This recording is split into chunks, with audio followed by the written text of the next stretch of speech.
अब question number 5 मा हेर्छु। क्वेसन नम्बर 5 मा दिएको छ 5 7 2x - 4 x + 7 2x + 1 र 3x + 2 हरू बढ्दो क्रममा छन्। यदि यसको तेस्रो चतुर्थांश Q3 15 भए x को मान पत्ता लगाउनुहोस्।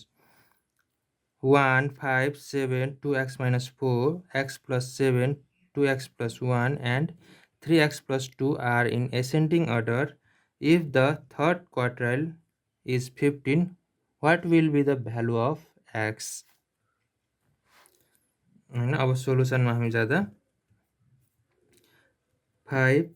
1 5 7 2x - 4 x + 7 2x + 1 3x + 2।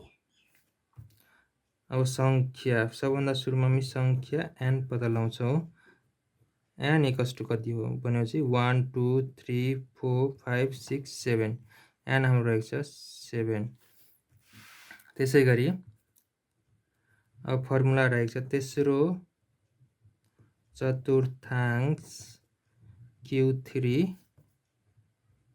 पर्ने स्थान equals to 3n + 1 divide by 4 औ पद।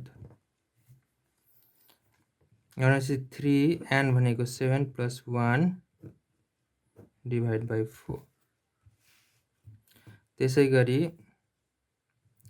3 × 7 + 1 भनेको 8 भयो डिभाइड बाई 4 भनेपछि 4 2 जा भनेपछि 3 2 जा 6 6 औ पद भनेपछि 6 औ पद। अब 6 कहाँ कुन ठाउँमा पर्छ त 1 2 3 4 5 6 भनेपछि 6 यहाँ पर्ने भयो भनेपछि Q4 हाम्रो हुने भयो Q3 हाम्रो हुनुभयो तेस्रो चतुर्थांश Q3 इक्वल्स टु 2x + 1। अब 2x + 1 भइसकेछ। अब हामीले x को मान निकाल्नु पर्ने भएको कारणले Q3 हामीलाई 15 दिएको छ। अब 15 हामी इक्वल्स टु यहाँ Q3 इक्वल्स टु 15 लेखौँ 2x + 1।